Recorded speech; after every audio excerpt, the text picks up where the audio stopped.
는 84페이지 할 차례죠. 예, 입지 및 공간 구조론.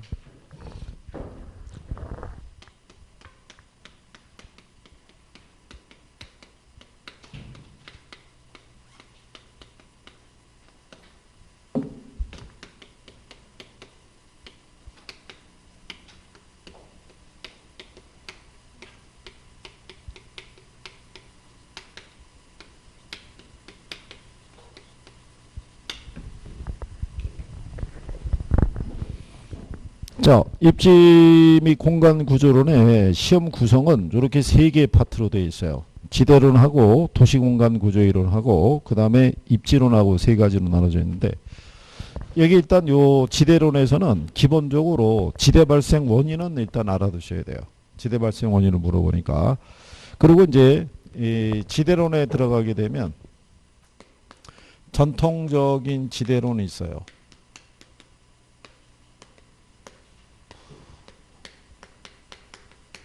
리카도의 차액지대, 튀넨의 위치지대, 마르크스의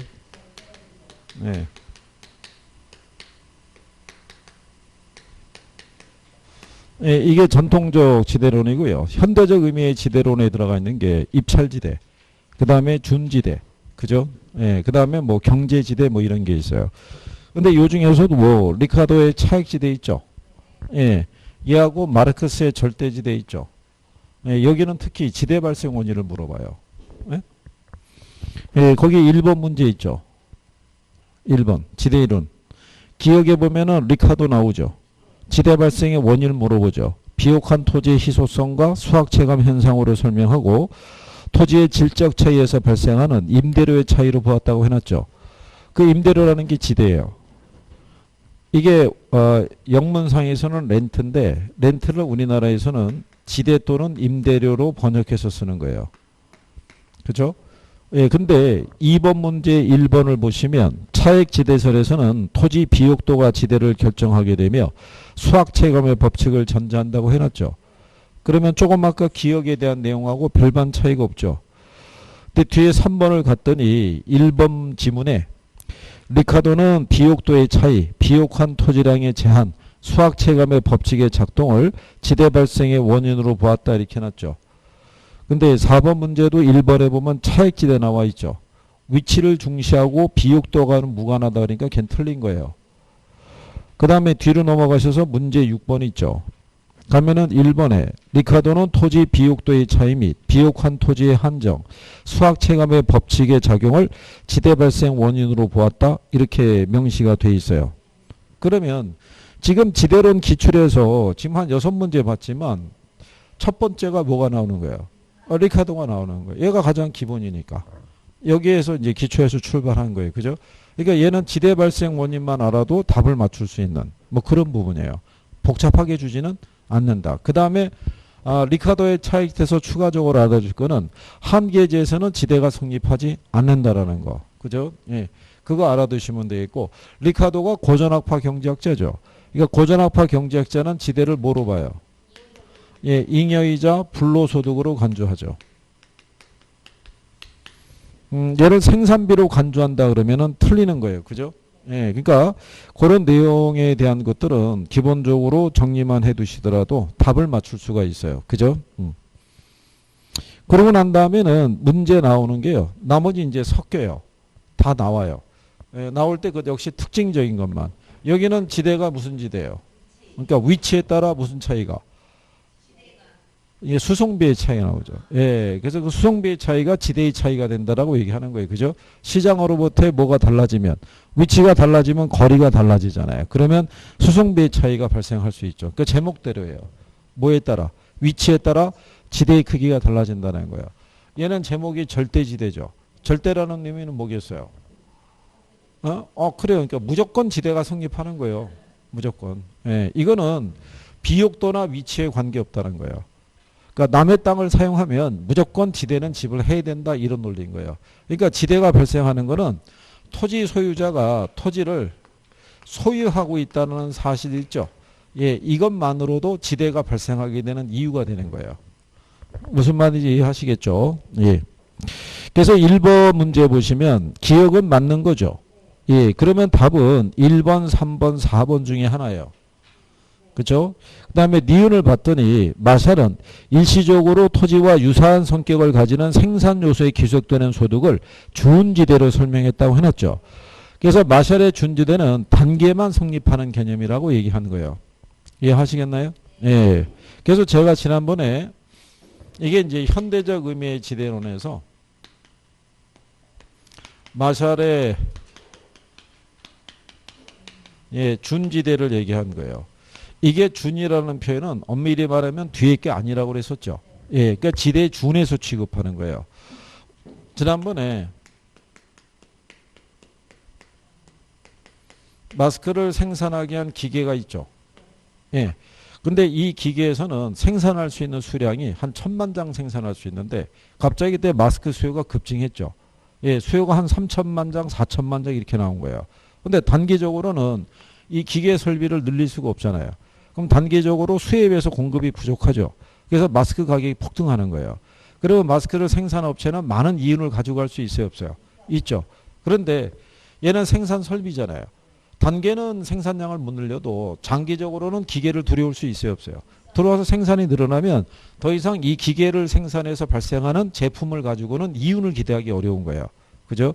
그래서 이 마샬의 준지대는 단계만 성립하는 거예요. 단계만. 영구적으로 또는 장기적으로도 존재한다 그러면 우리가 틀리다라고 얘기하는 거예요. 그래서 니은이 맞는 표현이에요. 그죠? 그 다음에는 내용상에서 보게 되면은 리을을 확인해야 돼요. 그죠? 리을을 봤더니 마르크스는 도시로부터 거리에 따라 농작물의 재배 형태가 달라진다는 점에 착안해서 수송비의 차이가 지대의 차이를 가져온다고 그랬죠. 틀린 거죠. 위치에 따라 수송비의 차이가 나오고 그게 지대의 차이를 불러일으킨다는 것은 튀넨의 논리예요. 근데 디귿을 봤더니 튀넨은 한계지에 생산비와 우등지의 생산비 차이를 절대지대로 보았다는 게 틀렸겠죠. 튀넨은 위치지대를 주장한 사람이잖아요. 그러니까 이게 기본적인 내용만 내가 알면은 답을 쉽게 찾을 수 있는 거예요. 그리고 옆에 있는 문제 2번 있죠. 지대론에 대해서. 거기도 마찬가지죠. 그 3번에 보면 튀넨의 입지론에 따르면 토지의 비옥도가 동일하더라도 어디에 따라? 예, 위치에 따라 지대의 차이가 날 수 있죠. 그 다음에 5번에 가면 차액지대설 나오죠. 한계지에서는 지대가 발생하지 않는다. 근데 2번을 봤더니 절대지대설에 따르면 토지 소유자는 최열등지에 대해서는 지대를 요구할 수 없다. 그러니까 틀린 거예요. 여기는 애가 절대죠. 예, 절대라는 거는 위치라든가 비옥도에 관계없이 무조건 지대가 발생한다는 논리예요. 그죠? 예, 그래서 여기 있는 마르크스의 절대지대 개념에서는 리카도의 차액지대에서는 최열등지 있죠. 이걸 우리가 한계지라고 그래요. 여기에서는 지대가 성립한다 안 한다? 네, 안 한다는 거예요. 근데 여기에 있는 절대지대에서는 여기랑 관계없이 어디에서도 예, 최열등지 있죠. 예, 여기에서도 뭐는 성립한다는 거예요. 지대가 성립한다. 이런 개념이에요. 그래서 그러면 절대지대의 개념을 알면은요. 89페이지 한번 가보시면 거기 문제 7번 있죠. 다음의 내용을 모두 설명하는 지대 물어봤죠. 지대는 토지 소유자가 토지를 소유하고 있다는 독점적 지위 때문에 받는 수입이기 때문에 최열등지에서도 발생함 이렇게 해놨잖아요. 거기까지 읽으면은 마르크스의 절대지대가 되는 거예요. 그러니까 읽으면서 답이 나오게끔 배열해 주죠. 근데 쓰는 표현이 비슷하잖아요. 그렇잖아요. 예, 그러니까 그 특징적인 것만 잘 알아두시면은 답을 쉽게 찾을 수 있다. 이런 얘기가 되는 거예요. 그죠? 그러면 왼쪽에 가면은 문제 6번 있죠. 예, 6번을 보시면 자, 5번 지문에 독점 지대설은 토지의 소유 자체를 지대 발생의 원인으로 보며 차액 지대설로는 설명이 불가능한 최열등지에 대한 지대 발생의 근거를 제시하고 있다고 해놨죠. 이게 독점 지대가 아니라 절대 지대라고요. 그러니까 제목만 바꿔준 거예요. 제목만. 그래서 이제 앞 페이지로 돌아오시면 문제 4번 있죠. 4번. 예, 4번에 보시면 옳은 거 물어봤잖아요. 1번에 보면 차액지대는 비옥도하고는 무관하다니까 틀렸겠죠. 그 다음에 준지대는 영구적 성격을 갖고 있다 그랬으니까 틀렸을 거 아니에요. 그래서 3번으로 보면은 절대지대는 토지의 생산성과 무관하게 토지가 개인에 의해서 배타적으로 소유되는 것으로부터 발생한다라고 해놓은 거예요. 토지의 소유로부터. 그러면 약간의 표현만 차이가 있지 포인트가 되는 거를 기준으로 출제하는 건 똑같아요. 그런 것만 여러분들이 그래서 왼쪽에 가면 문제 3번 있죠. 3번에 가시면 자 3번 지문에 절대 지대설에 따르면 토지의 소유 자체가 지대 발생 원인이라고 해놓잖아요. 근데 5번 지문을 봤더니 차액 지대설에 따르면 지대는 경제적 잉여가 아니라 생산비라고 해서 틀린 거예요. 뭐로 보는 거예요? 잉여로 보는 거예요. 잉여로. 그렇죠? 그러잖아. 여기 하면서 봐. 여기 성이 뭐였지? 성. 아, 박찬이 여기 들어봤나? 지대로? 첫 수업이 여기였다고?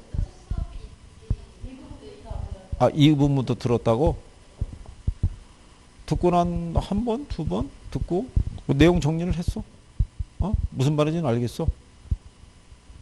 그래? 여기도 한 번 듣고 다 알았단 얘기네. 아, 동영상을 자주 본다고요? 아, 인강을 많이 들어봤다고요? 예? 아, 나중에 그런 이제 확인해 봐야 하는 거죠. 정시가 나와가지고. 예, 이게 그 본인이 알고 있는 거하고 문제가 나왔을 때 답을 맞춰가는 거하고는 약간의 차이가 있을 수는 있어요. 근데 그런 이제 나중에 좀 있으면 이제 다 알게 돼요. 그죠? 예, 이번에 모의고사 봤어, 안 봤어? 봤어? 몇 점 맞았어? 아, 22개? 22개면은 55점이잖아. 55점. 여기 나머지 분들은 보셨나요?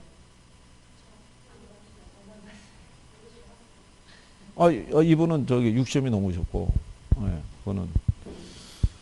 그렇다 이거죠. 근데 이번에 본 건, 1회 모의고사 봤잖아요. 예, 그 다음에 보는 이제 모의고사를 보고 또 판단을 해봐야죠. 가면서 난이도라는 건 조금씩 조정이 돼요. 난이도라는 게. 그리고 이번에 모의고사에서는 계산 문제도 많이 안 들어간 거예요. 그러니까 조금 지나면 실제로가 똑같이 계산 문제가 한 9개. 그 나머지 이론 이렇게 배열이 돼서 들어가니까 나머지 분들도 봐야 돼요. 봐서 데이터가 쌓여야지 뭐가 이제 계산할 수 있다 이런 걸 확인할 수 있죠. 그죠?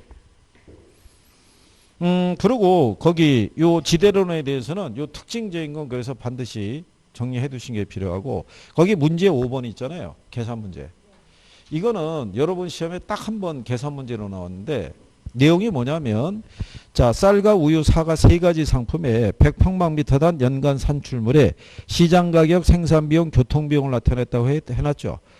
자, 상품의 생산지와 소비되는 도시까지의 거리가 19km인 지점에서도 이윤을 얻을 수 있는 상품을 물어봤죠. 예, 이거는 이거 활용한 거예요. 뒤에는 위치지대 있죠. 얘 지대에 대한 거는요. 자, 생산물 가격이 있죠. 여기서 생산비하고 뭐를 뺀 거냐면 수송비를 뺀 게 지대예요. 예, 그래서 이게 남는 것 있죠. 플러스가 되는 애를 고르라 이런 얘기인데 자, 거기 보시면 맨 먼저 나온 애가 누구예요? 거기 보면은 이 시장 가격이 얼마예요? 150만 원이죠. 150만인데 생산비가 얼마 들어가요? 그러면 여기에다가 이제 수송비를 빼줘야 돼요. 그죠? 요 수송비의 계산은요. 단위 거리당 수송비 있죠? 예, 여기에다가 거리를 곱하면 돼요. 그죠? 근데 거기 보면은, 자, 수송비가, 킬로미터당 얼마예요? 5만 원이잖아요. 근데 거리가 몇 킬로예요? 19킬로잖아요. 그러면 얘 계산하면 얼마 나오겠어요? 이게 95만 원 나오겠죠? 그러면 150에서 70 빼면 남는 게 80이잖아요. 80에서 95 빼면 마이너스 15죠? 그렇죠? 그러면 답은 2번인 거예요.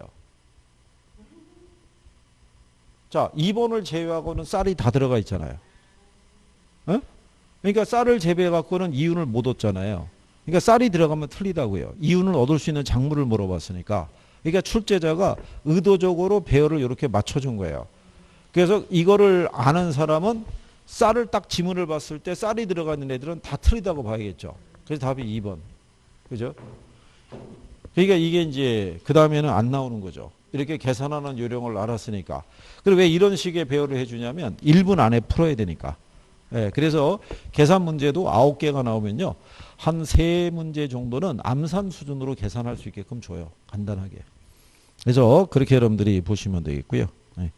그 다음에 이제 뒤로 넘어가셔가지고, 자, 같은 논리죠. 거기 문제 6번에 지문 하나 확인하시게 되면 2번 지문에 위치지대 나오죠.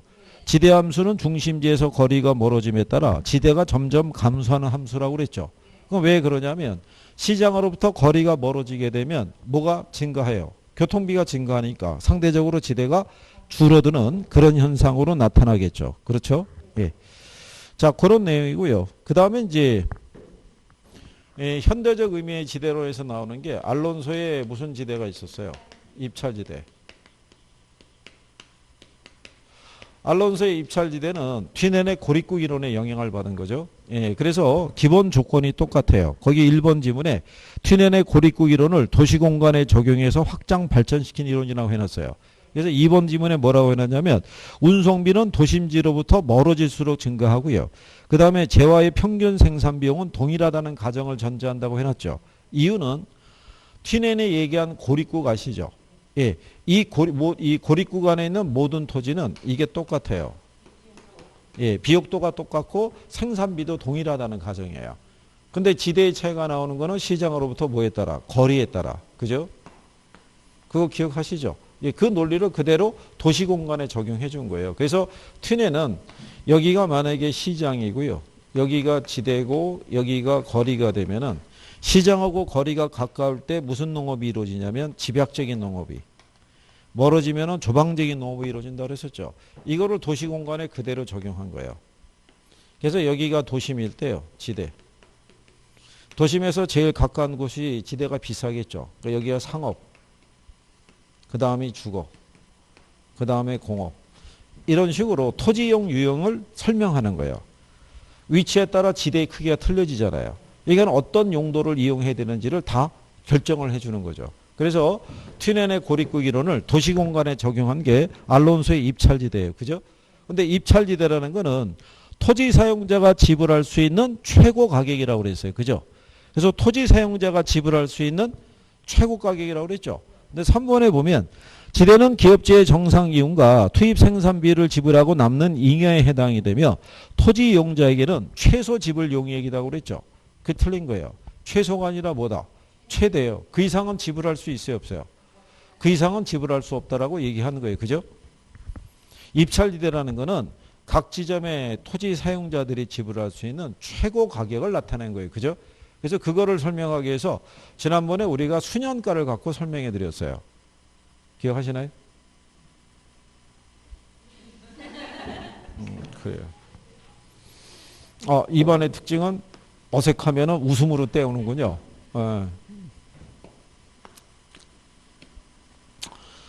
여기가 도심이고요. 여기가 뭐가 되냐면 지대예요.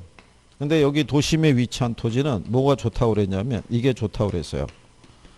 예, 접근성이 좋으면 이걸 기대할 수 있어요. 입지잉여라는 거를. 그죠? 예, 근데 현재 이 토지 있죠? 이 토지의 지대가 1,000만 원이에요. 이 토지를 사용하려고 그러면. 근데 이 토지를 차지하기 위해서 여러 개 업종이 경쟁을 하고 있어요. 근데 얘네가 얻을 수 있는 수년가 있죠? 얘가 700, 얘가 500, 얘가 300 이렇게 제시했던 거예요. 그죠? 근데 전부 0보다 크죠? 0보다 크다는 의미가 뭐라고 그랬어요? 네, 투자자가 요구하는 수익이 있죠. 그러니까 이 1,000만 원을 지불하고도 이만큼의 초과이윤이 발생하는 거예요. 그죠? 근데 이 토지를 차지하기 위해서 이 업종이 경쟁을 펼칠 수 있죠. 그 과정에서 호가가 높아지는 거예요. 그래서 결국은 얘가 1,700까지 상승해요. 그죠? 그러면 이 토지는 얘가 차지하는 거예요. A가.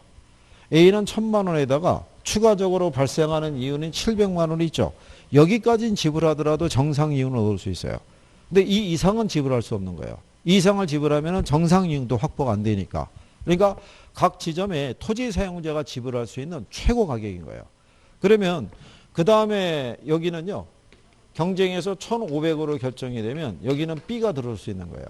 B도 1,500 이상은 지불할 수 있어요, 없어요? 1,500 이상은 지불할 수 없는 거예요. 그걸 마지막에는 누가 들어서냐면 C가 들어서겠죠. 얼마를 주고 1,300. 얘도 1,300 이상은 줄 수 없는 거예요. 그러니까 각 지점의 토지 사용자들이 지불할 수 있는 최고 가격이 있죠. 예, 걔들을 선택해서 연결한 선이 입찰지대 곡선이라는 거예요. 예, 그래서 거기 지문에서 보게 되면 최소 지불 용액이다. 그래서 틀린 거예요. 이해하시겠나요? 그리고 이제 4번과 같은 경우는 거의 뭐 상식적으로 풀 수 있죠. 도심 지역에 이용 가능한 토지는 외곽 지역에 비해서 한정돼 있죠. 그러니까 입지잉여를 기대할 수 있는 이런 토지는 제한적일 거 아니에요. 그러니까는 토지 이용자들 사이에서는 경쟁이 치열해질 수가 있겠죠. 네, 그래서 이제 그런 표현이 나오는 거예요. 근데 항상 답은 포인트 되는 것에서 주어진다라고 보시면 되죠. 그 다음에 뒤에 보면은 문제 9번에 마샬의 준지대라고 나오죠. 그래서 거기 2번 지문에 준지대는 생산을 위해서 사람이 만든 기계나 기구들로부터 얻는 소득이라고 얘기를 하는 거예요.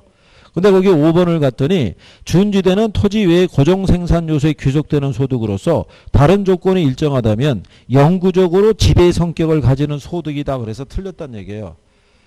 인간이 만든 기계 등에서 발생한 소득은 일시적으로 발생하는 거예요. 영구적으로 존재할 수가 없어요.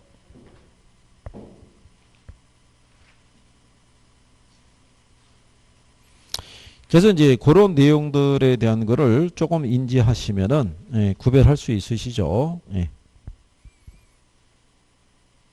그래서 그 밑에 문제 10번 있잖아요.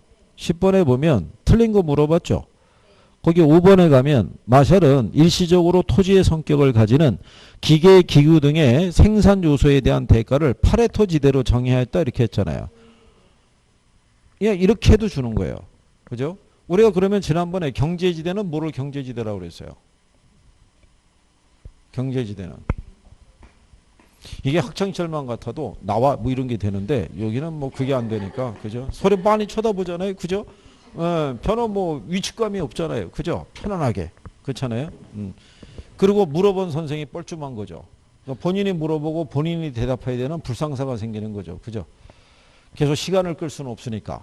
그렇지 않겠어요? 우리가 이 지난번에 왜 현직 변호사가 공무원 시험 응시한 걸로 얘기했었죠. 기억하시나요? 네. 우리나라 사법고시를 합격하고 사법고시 연수원 출신의 현직 변호사 있죠. 이 사람이 구급 공무원 시험 봤다고요. 그죠? 필기 시험을 합격했고 면접 볼 때 언론사에서 몰려들어서 부담을 느껴서 안 나타났다고 그랬죠. 그러면 만약에 구급 공무원으로서 받는 연봉이 한 3천이에요. 변호사로서 받는 연봉이 한 3천이에요. 그러면 연수입이 같으면 대부분의 사람들은 사회적 지위관계를 고려해서 변호사로서의 업무를 수행하는 게 일반적일 거예요. 그죠? 근데 이 사람이 구급공무원 시험을 봤다는 얘기는 변호사 업무를 통해서 얻어지는 수익이 3천 미만이었다는 얘기예요. 그죠? 그러니까는 이걸 보는 거예요. 그러면 이 사람이 현재 변호사로서의 업무를 수행하기 위해서 받아야 될 최소한의 보수 있죠? 그게 뭐라고 그랬어요? 그게 전용 수입이에요. 그러니까 전용 수입은 현재 용도에 그대로 제공되기 위해서 받아야 될 최소한의 보수 개념이에요. 그러니까 생산자가 생산하기 위해서 받아야 될 최소한의 보수 개념이 그게 전용 수입인 거예요. 그래서 우리가 그때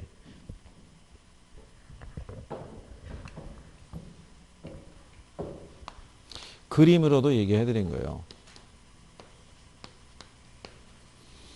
자, 시장 가격이 1,000원일 때요. 10개가 판매가 돼요. 이때 생산자의 총 수입이 얼마겠어요?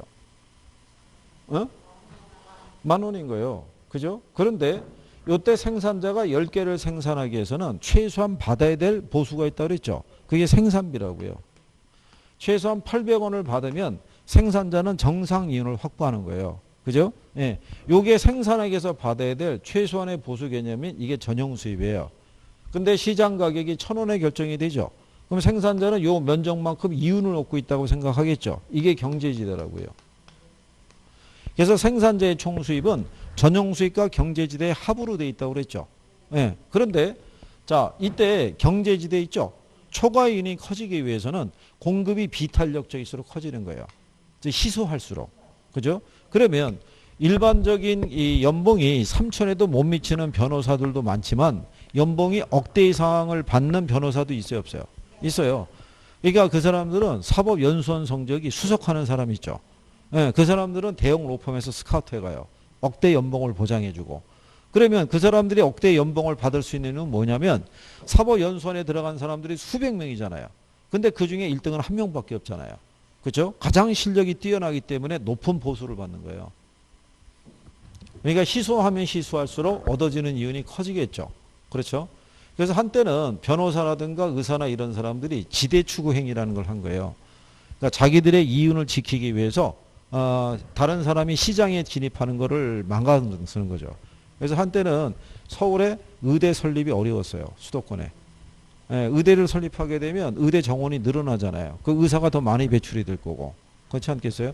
그래서 한때는 이 그 로스쿨 있죠. 예, 로스쿨제 도입하는 것도 변호사들이 싫어했었어요. 그렇잖아요. 그래서 이제 그 국회 가게 되면은 법제 뭐 위원회 이런 게 있어요. 거기 이제 그 들어가는 그 위원들이 대부분 이 법률가 출신들이에요. 전직 뭐 검사나 판사나 변호사 이런 사람이 들어가서 자기들이 속해 있었던 집단에 대한 이익을 대변하는 그런 역할도 하기도 하고 그러는 거죠. 그래서 이해하시겠나요? 자, 그래서 이제 그런 내용 정도를 구별하시면 되겠고, 그 다음에 그 10번에 보시면은 도시공간 구조이론 및 지대론에 대해서요. 거기서 보시면 이번에 알론소의 입찰지대 곡선이 있죠. 여러 개의 지대 곡선 중에서 가장 높은 부분을 연결한 포락선이라고 그랬죠. 이 포락선이라는 거는 모든 점에 다 접해 있는 선을 얘기하는 거예요. 접해 있는 선. 그걸 포락선이라고 그래서. 그리고 이제 틀린 거는 5번을 준 거고요. 그 다음에 이제 11번문에 대한 것서부터 도시공간 구조이론 있죠. 거기에 대해서 우리가 또 간단하게 정리해 보시게 되면 도시공간 구조이론 하면 생각나는 거 뭐 있으세요?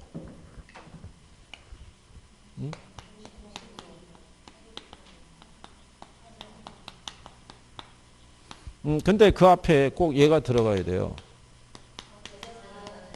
버제스의 동심원 이론, 그죠? 호이트의 선형 이론, 그 다음에 해리스하고 울만의 다핵심 이론. 처음에 학생분들이 여기서 막 리카도 나오고 티넷 나오고 마르크스 나오고 여기 또 뭐 마샬 나오고 뭐 알론소 나오고 이름 많이 나오잖아요. 근데 여기 갖고 또 선생이 버제스, 호이트, 뭐 해리스, 울만 나오면 거의 듣다 쓰러지는 거예요. 저걸 꼭 해야 되나? 뭐 이런 거 있잖아요. 이론만 알면 되지. 근데 이름을 물어보죠. 그래서 이거를 정리를 해줘야 되는 거죠. 그래서 93페이지에 가시면 거기 하단에 15번 문제 있죠. 다음의 내용을 모두 만족시키는 도시공간 구조론을 물어봤잖아요. 근데 첫 번째, 두 번째, 세 번째 논리가 뭔지는 몰라도 마지막에 가보게 되면 해리스하고 울만이 주장한 거예요. 그럼 무슨 이론이겠어요? 그럼 다핵심 이론을 준 거예요. 그렇잖아요. 근데 이것만 이렇게 나온 게 아니라 그 이전에는 얘도 나온 거예요. 호이트의 선형 이론도. 얘는 거꾸로 박스 준 다음에요. 제일 첫 번째 지문이 미국의 도시경제학자인 호이트가 주장하였다 이렇게 준 거예요. 그래 놓고 1번 지문에 선형 이론을 이렇게 배열해 준 거예요.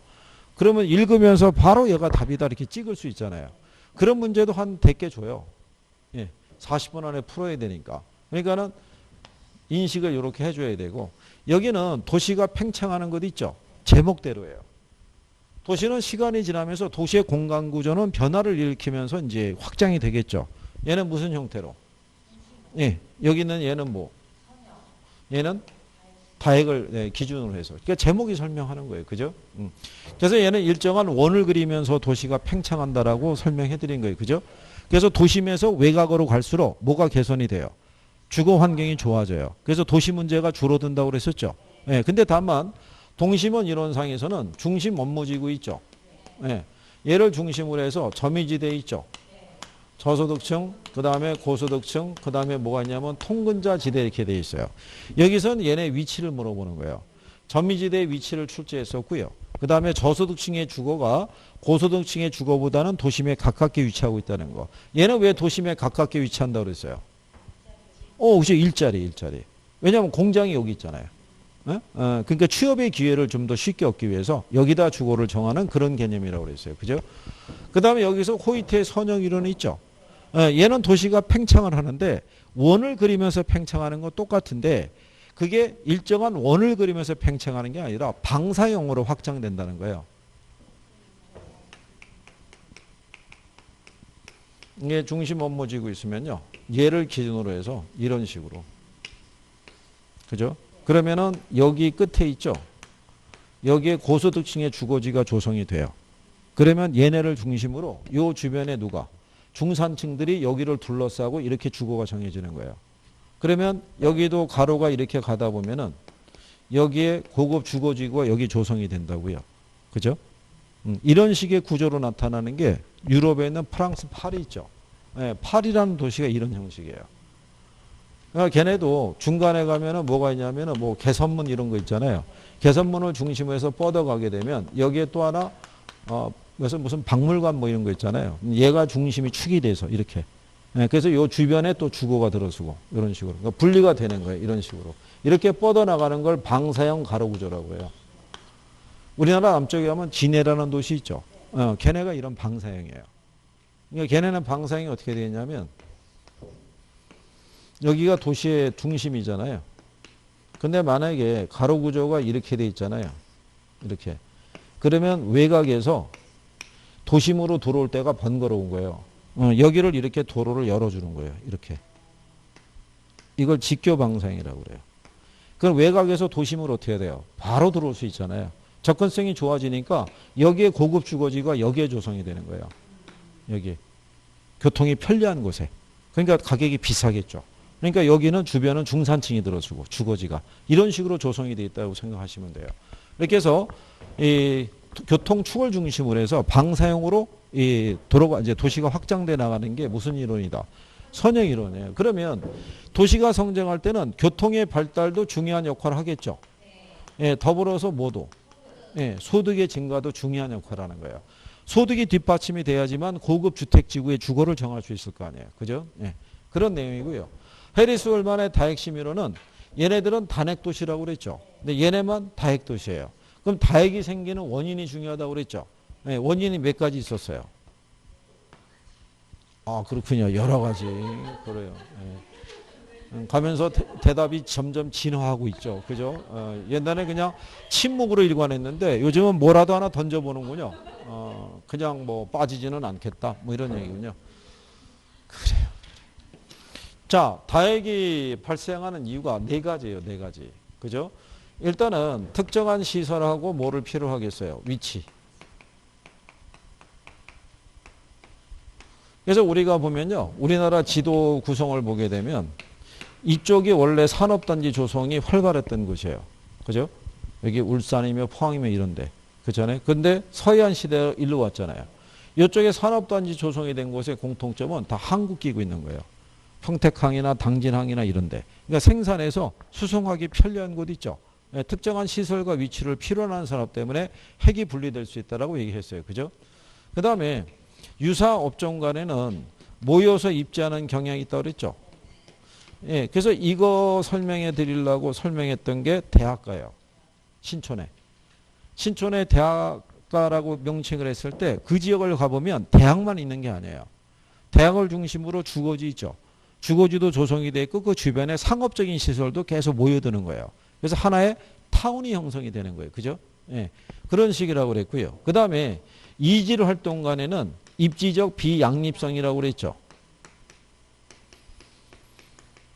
그래서 이 공장지구하고 고소득층의 주거지 있죠. 얘네는 서로 멀리 떨어져 입지하는 개념이라고 그랬어요. 그죠? 기억하시나요? 그래서 왜 서울에 보면은 전통적인 부촌이 종로에 있다고 그랬죠. 그리고 구로공단의 위치 있죠. 그게 예전에 60년대 후반에 구로공단을 조성할 때마더라도 지금은 구로공단 하면은 2호선 지하철이 돌아요. 근데 옛날에는 그 지하철이 없었을 때였어요. 그죠? 왜냐하면 우리나라 1호선이 75년도인가 세웠다고요. 그러니까 그 이전에 공단이 조성이 있을 때는 지하철 노선은 없었고 버스도 시내버스가 아니라 시외버스 있죠. 경기도에 경기도에 붙어 있는 쪽에 있었던 거예요. 그러니까 벌판에 뭐밖에 없었냐면 공장 있잖아요. 그거 몇 개 들어선 거밖에 없었어요. 고급 주거지구하고 공장지구가 서로 인접해봐야 좋을 게 없잖아요. 그러니까 떨어져서 일부러 입지시키는 과정에서 핵이 분리된다는 거예요. 그 다음 마지막으로는 지대지불 능력에 따라.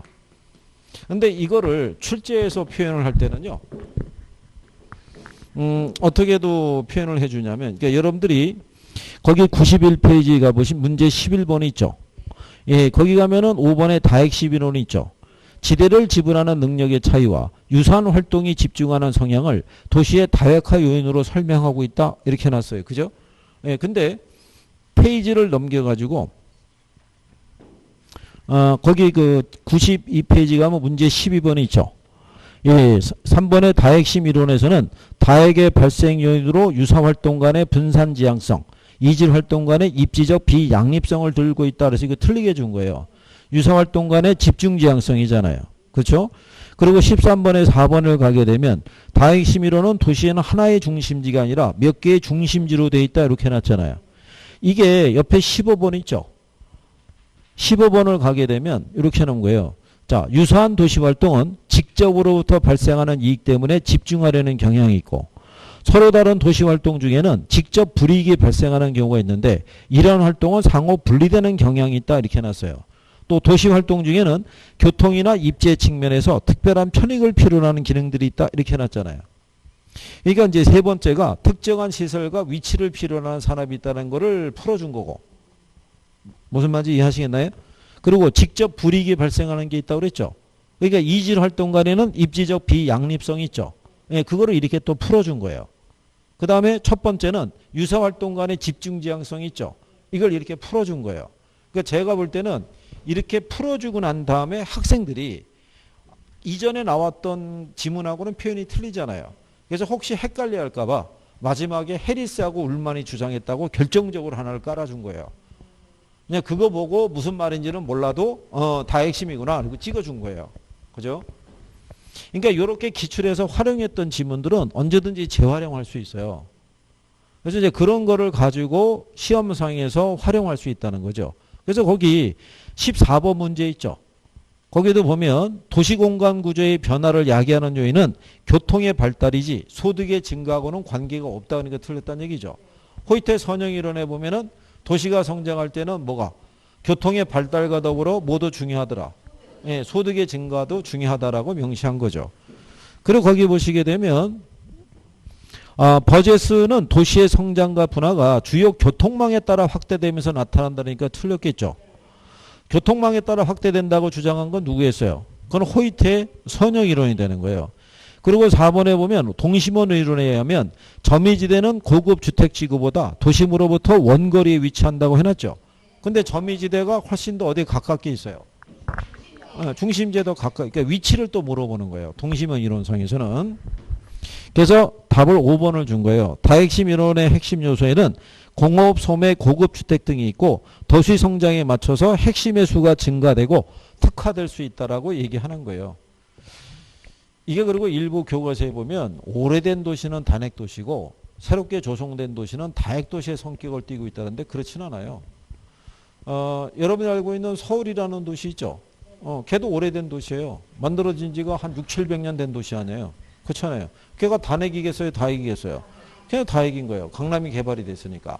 그러니까 오래된 도시도 공간 구조가 분화가 되면 걔네도 다핵의 형태로 바뀔 수가 있는 거예요. 그죠? 그리고 신도시로 새로 조성이 됐더라도 도시액이 하나로 만들어서 조성이 되면 걔도 단핵의 형태로 나타날 수 있는 거예요. 그러니까 절대적인 거는 아니라고 생각하셔야 돼요. 무슨 말인지 하시겠죠? 그래서 그런 내용들을. 그래서 이제 옆에 13번 문제 있죠. 예, 13번에 보면 3번 지문에 동심원 이론에 의하면 점이지대는 고소득층 주거지역보다 도심에 가깝게 위치한다라고 해놨죠. 그러면 생각해 보세요. 아까는 틀리게 해줬잖아요. 이번은 또 맞게 해주잖아요. 그러니까 이런 식으로 예, 한 번 긍정형, 한 번 부정형 이런 식으로 재활용을 해요. 그리고 이제 거기 보시면 예, 2번에 선형 이론 나오죠. 고소득층의 주거지는 주요 교통노선을 축으로 해서 접근성이 양호한 지역에 입지하는 경향이 있겠죠. 근데 동심원 이론에 의하면 저소득층일수록 교용기회가 적은 부도심과 접근성이 양호하지 않는 지역의 주거를 선정한다니까 틀린 거죠. 저소득층의 주거지가 어디에 더 가깝게 위치해요? 중심에 더 가깝게 위치하는 거예요. 아까 얘기한 대로 취업의 기회를 얻기 위해서. 그죠? 그래서 이 버제스의 동심 이론이 1930년대에 미국의 시카고시를 대상으로 이론이 전개가 된 거죠. 그러니까 1930년대가 미국의 해외 이주 노동자들이 많이 유입되던 시기예요. 특히 그 아일랜드계라든가 이탈리아계 있죠. 예. 아일랜드의 그 기근 아시나요? 감자로 인한? 원래 아일랜드가 그 영국의 지배하에 있었다고요. 근데 아일랜드의 주식이 감자였어요. 근데 어느 날 감자가 흉작이 들은 거예요. 그러니까는 먹을 게 없잖아요. 굶어 죽는 사람들이 생긴 거예요. 그래서 영국 정부에게 지원을 요청했는데 영국 정부가 거부했어요. 그래서 사람들이 결국은 먹고 살아야겠으니까 살기 위해서 탈출한 거예요. 그래서 그게 어디로 갔냐면 미국으로 간 거예요. 새로운 대륙이라고 그래서. 그래서 미국에 가게 되면 아일랜드계 혈통이 아일랜드에서 나온 사람들이 있어요. 옛날에 그 존 F 케네디라고 미국 대통령이 있죠. 거기도 아마 아일랜드계일 거예요. 그쪽에서 넘어온 사람들이 많아요. 어쨌든 그때 들어와서 먹고 살아야 되니까 공장에 일자를 얻어야 되니까 공장 주변의 주거를 정하면서 살았던 거예요. 그렇죠? 그래서 옛날에는 미국의 도시 같으면 외곽이 왜 통근자 지대라고 그러잖아요. 그러니까 미국의 중산층들은 다 외곽에 있던 거예요. 거기가 학군도 좋고 넓은 이 정원을 갖추고 있는 단독주택이 있죠. 그쪽에 다 조성이 돼 있던 거예요. 근데 90년대 접어들면서부터는 젊은 세대를 중심으로 도심으로 모여들기 시작한 거죠. 도심으로. 그래서 자전거 타고 출퇴근하고 뭐 이런 것도 있죠. 뭐 그런 일상들이 이제 펼쳐졌다고 보시면 되겠죠. 그러니까 여기도 뭐 그런 내용들을 기초로 해서 정리하시는 거니까 그렇게 보시면 되겠고. 그래서 12번 문제 가시면 이런 게 있어요. 1번에 동심원설에 의하면 중심지와 가까워질수록 범죄, 빈곤 및 질병이 적어지는 경향을 보인다고 그랬죠. 틀리죠. 중심지에서 멀어질수록. 왜냐하면 멀어질수록 주거환경이 개선이 되잖아요. 이해하시겠나요? 그래서 이렇게 반대적인 요건으로 주는 거예요. 근데 12번에 4번에 보면 이렇게 돼 있죠. 도시공간 구조의 변화를 야기하는 요인은 교통의 발달이지 소득의 증가와는 관계가 없다라고 그랬죠. 그럼 틀릴 거 아니에요. 그러니까 쓴 지문을 또 반복해서 써야 안 써요? 쓰는 거예요. 그래서 답을 2번 준 거예요. 선형 이론에 의하면 주택 구입 능력이 높은 고소득층에 주거지는 주요 간선도로 인근에 입지한다는 얘기죠. 거기에 입지했을 때 도심하고의 접근성이 상대적으로 좋아지겠죠. 예, 그래서 그런 표현을 가지고 준 거예요. 그럼에도 불구하고 꾸준히 문제를 주죠. 근데 뒤로 넘어가셔서 문제 16번 있죠.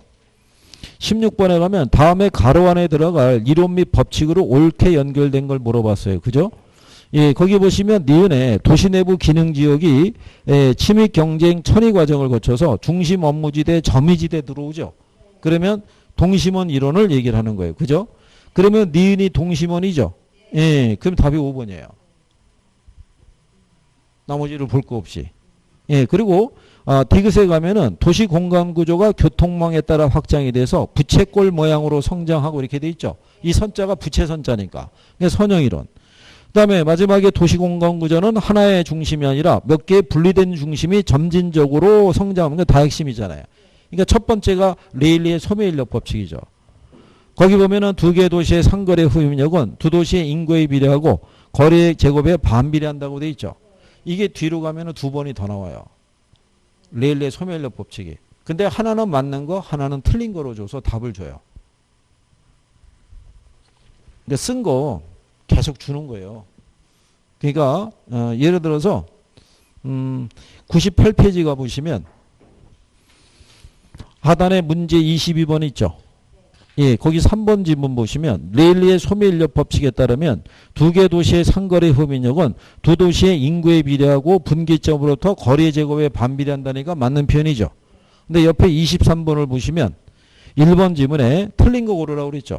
레일리는 두 중심지가 소비자에게 미치는 영향의 크기는 중심지의 크기에 반비례하고 예, 거래 제곱에 비례한다라고 했잖아요. 이게 답이었다고요. 이 문제는. 23번 문제에서는. 그러니까는 쓰는 지문들은 계속 뭐 하는 거예요? 재활용하는 거예요. 계속. 에? 그러니까 정확하게만 알고 있으면 오지선다가 구성이 됐을 때 내가 답을 찾는 속도가 좀 빨라져요. 그렇죠? 자, 그 다음에 이제 다시 앞 페이지로 오셔서 95페이지 가면은 문제 17번이 있어요. 이게 작년에 나온 거죠. 그렇죠? 예. 근데 제가 이제 강의할 때 그렇게 얘기하잖아요. 우리가 튀넨의 고립국 이론 있죠. 고립국 이론에 영향을 받은 애들이 둘이 있다고 설명했었죠. 하나가 알론소의 입찰지대, 하나가 이거 버제스의 동심원 이론. 어? 아니 근데 거기 17번에 보시면 기억 있죠, 기억. 자, 토지 이용이 도시를 중심으로 지대지불 능력에 따라 달라진다는 튀넨의 이론을 도시 내부에 적용했다고 그랬죠. 그럼 둘이란 말이에요. 알론소의 입찰지대론 아니면 버제스의 동심원 이론이죠. 근데 아무리 봐도 입찰지대가 없잖아요. 그럼 남는 게 동심원밖에 없잖아요. 그러니까 기억은 가란 얘기죠. 그렇잖아요. 그럼 기억이 가가 되는 애가 1번, 2번, 3번이라고요. 그렇죠? 그 다음에 니은에 보면 공간적 중심지 규모의 크기에 따라 상권의 규모가 달라진다는 것을 실증하였다는 것 있죠. 중심지 논리가 나오는 것은 크리스탈레의 중심지 이론 하나밖에 없어요. 자, 여러분들이 보시면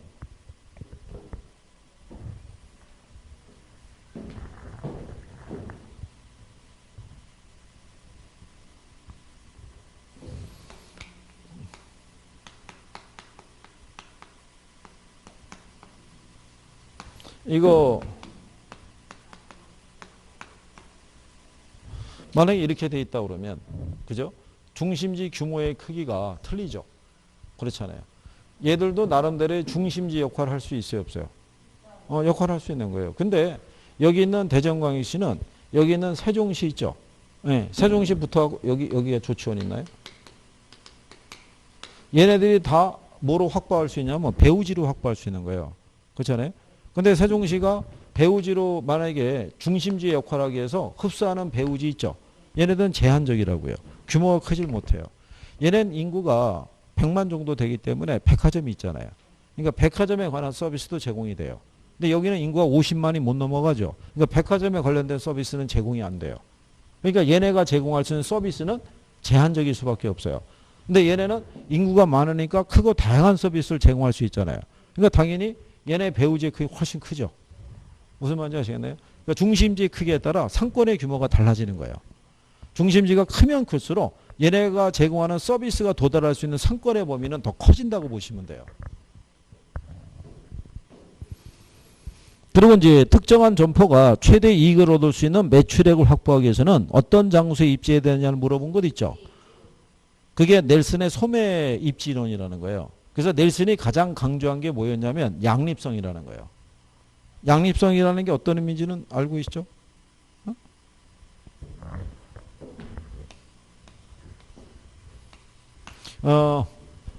저기 서울의 명동에 가게 되면 L쇼핑이라고 있죠. 예. L쇼핑의 주말 매출액이 거기 100억대 육박한다고 그래요. 주말 토요일하고 일요일 날. 주말에만 한 20만 명이 왔다 갔다 한다는 거예요. 명동이 그런 상권이에요. 그러니까 명동으로 진입해서 들어가면 이 안에 차량이 있죠. 차량의 이 통행에 방해받지 않고 고객이 자유롭게 돌아다니면서 쇼핑할 수 있는 공간이에요. 이 좁은 공간 안에 한 10만, 20만이 들어가 있다고 생각해 보세요. 어마어마한 거죠. 예, 그러면 이런 곳에 점포가 입지해야지만 높은 매출을 얻을 수 있다는 거예요. 그래서 넬슨이 특히 양립성을 강조한 거예요. 그래서 그 내용이겠죠. 근데 이거 나왔을 때 학생분들은 일단 디귿이 무슨 말인지 몰랐겠고, 그 다음에 니은에 중심지가 있으니까 눈썰미가 있는 사람은 중심지 찾았을 거예요. 그죠? 그 다음에 튀넨의 이론을 도시 내부에 적용했다고 그랬잖아요. 그걸 이제 기억을 못하면 이제 거기서부터 이상 이제 꼬이기 시작하는 거죠. 그러니까는 저희들이 강의할 때 항상 얘기해 주는 게 튀넨의 이론에 영향을 받은 게 알론소의 입찰지대 이론, 버제스의 동심원 이론 계속 얘기하는 거예요. 그럼 얘네가 나중에 지문으로 또 재활용할 수도 있는 거예요. 이제 그런 거를 여러분들이 또 기억을 해 두셔야 되는 거예요. 무슨 말인지 아시겠죠? 예, 그래서 그렇게 정리하시면 되겠고. 그 다음에 뒤로 가시면 문제 18번이 있죠. 얘도 작년에 나온 거예요. 근데 거기 보시면 호이트 있죠. 호이트에 의하면 도시는 전체적으로 원을 반영한 부채꼴 모양의 형상으로 그 핵심의 도심도 하나이나 여기 단핵도시라고 그랬죠. 예, 교통의 선이 도심에서 방사되는 것을 전제한다고 그랬죠. 그러니까 방사형으로 아까 확대된다고 그랬잖아요. 그죠? 기억은 맞는 거죠? 예, 그러면 1번, 3번, 5번 있죠? 중에 하나죠. 기억이 일단 들어가야 되니까. 그 다음에 레쉬는 수요 측면의 입장에서 기업은 시장 확대 가능성이 가장 높은 지점에 위치해야 된다고 봤다 이렇게 해놨죠. 우리가 공업입지론 설명할 때 배보의 최소 비용 이론이 있었죠. 그 다음에 레쉬에 무슨 이론이 있었어요? 예, 제목대로예요. 최대 수요 이론. 그죠? 지난번에 레쉬에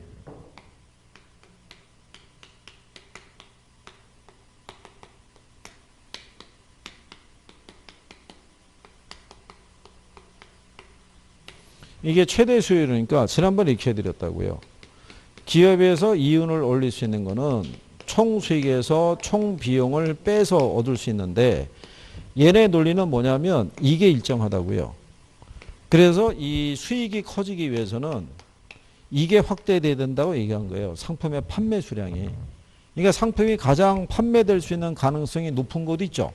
거기가 어디냐면 시장이라고요. 여기가 시장인 거예요.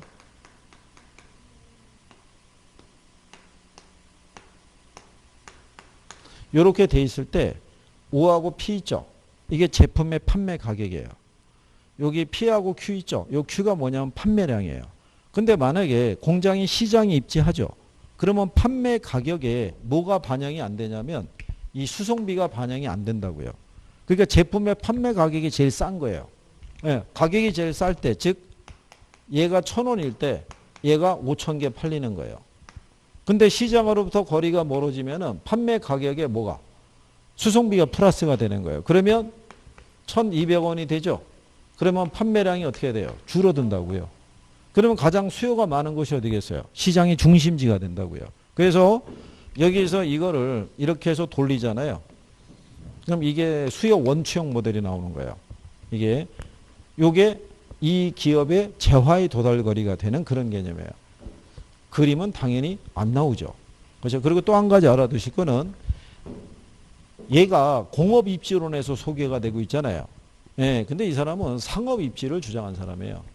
여기도 보면 최대 수요 이론이잖아요. 무슨 말인지 아시겠나요? 예, 그래서 나중에 이 사람의 논리가 나오면서 상권에 또는 상업 입지에 관련된 내용이 지문으로 들어오더라도 이 사람은 공업 입지를 주장한 사람인데 그게 틀리지 않 이렇게 생각할 수는 안 되는 거예요. 무슨 말인지 아시겠죠? 예, 그 다음에 디귿에 보면 튀네는 완전히 단절된 고립국을 가정해서 이것의 작물 재배 활동은 생산비와 수송비를 반영해서 공간적으로 분화된다고 봤다 이렇게 해놨잖아요. 그래서 세 개의 지문을 다 맞게 준 거예요. 기억하고 니은하고 디귿하고. 그러니까 이게 용어를 잘 모르는 사람은 세 개가 다 맞을 거라는 생각을 안 하고 찍겠다는 의지를 갖고 있는 사람은 틀림없이 뭔가 하나를 버리려고 생각했을 거예요. 그러면서 장렬하게 전사했을 거고 이제 그렇지 않은 사람은 내용을 조금이라도 정리가 되면 풀 수 있는 거죠. 그 차이예요. 그러니까 용어를 정확하게 하는 게 중요해요. 그래서 나중에 여러분 간에 튀넨의 고립국 이론이 뭐야? 라고 물어봤을 때 간단하게 설명할 수 있게끔 서로. 그죠? 버제스의 동심원 이론이라는 게 뭘까라고 했을 때 간단하게 설명할 수 있는 수준은 돼야 돼요. 그죠? 야, 그거를 언제 다 하지? 괜찮아요. 나중에 시험 끝나면 다 잊어먹어요. 그때까지만 하시면 돼요. 자, 여기까지 하셨고 잠깐 쉬었다가 이어서 하시죠.